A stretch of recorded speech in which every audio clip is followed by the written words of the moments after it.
Hi guys, ఈ పిక్కలు చూసారు కదా, బీన్స్ పిక్కలు ఉంటాయి. ఇవి కందులు అంటాం, మేము బీన్స్ కందులు అంటాం. వీటిని ఎలా మేము పండిస్తాం మా ఊర్లో చూపిస్తాను. ఇందులో నేను కొన్ని ఆరబెట్టాను కదా, ఇంకో కెట్ట అయితే ఎత్తుకుని వస్తుంది మా బుజ్జి తల్లి. కనిపించట్లేదు, పైన కెట్ట మాత్రమే కనిపిస్తుంది.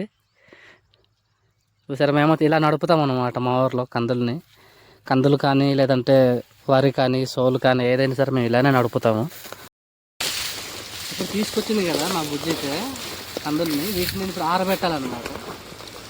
ఎందుకు ఆరబెట్టాలంటే ఆరబెడితేనే లోపల ఉన్న గింజలన్నీ బయటికి చాలా ఈజీగా వస్తాయి. అందువల్ల వీటిని మేమైతే ఆరబెడుతున్నాం ఈరోజు.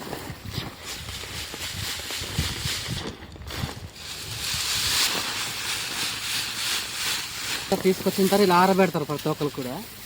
ఆరబెట్టిన తర్వాత చాలామంది ఏం చేస్తారంటే ఎక్కువ పండించిన వాళ్ళు ఇలా ఆరిపోయిన తర్వాత ఆవులు తొక్కిస్తారు. మేము చాలా తక్కువ చేస్తాం ఈ సంవత్సరం, ఓన్లీ కూరకు మాత్రమే. అందుకని మేమైతే ఈరోజు ఆవులతో కాకుండా కర్రలతో కొట్టాలని నిర్ణయించుకున్నాము. ఈ ఎండిన తర్వాత కర్రలతో కొట్టాలన్నమాట. ఇక్కడ ఉంటాయి కదా గింజలు, లోపల కొట్టిన తర్వాత లోపల గింజలన్నీ బయటకు వస్తాయి అన్నమాట. గింజలు బయటకు రావాలి అంటే ఇవి ఎండక ముందు కొడితే రావు. ఈ మొత్తం ఇలా ఉండిపోతాయి అన్నమాట, ఇట్లా ఉండిపోతాయి. ఎండిన తర్వాత కొట్టేమనుకో ఇక్కడ లోపల ఉన్న గింజలన్నీ బయటకు వస్తాయి అన్నమాట.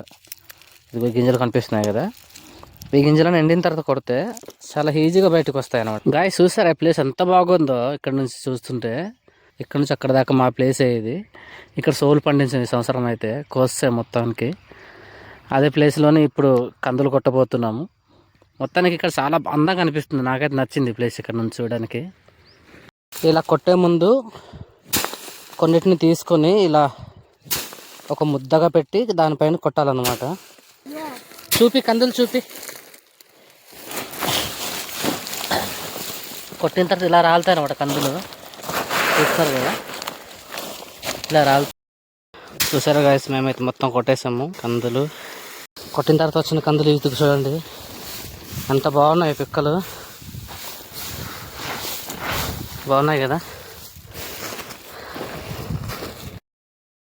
చూసారా గాయస్, మేము కొట్టిన తర్వాత వచ్చిన పిక్కలు అయితే తిందనమాట. చాలా తక్కువ, ఇక్కడ కొన్ని ఉన్నాయి. గాలి కోసం వెయిట్ చేస్తాం, గాలి రావట్లేదు. చూసారా గాయస్, మేము ఈరోజు కొట్టిన కందులు తింటే అనమాట. వీటిని మేము ఇప్పుడు కవర్లో వేసుకొని తీసుకెళ్ళిపోతున్నాము.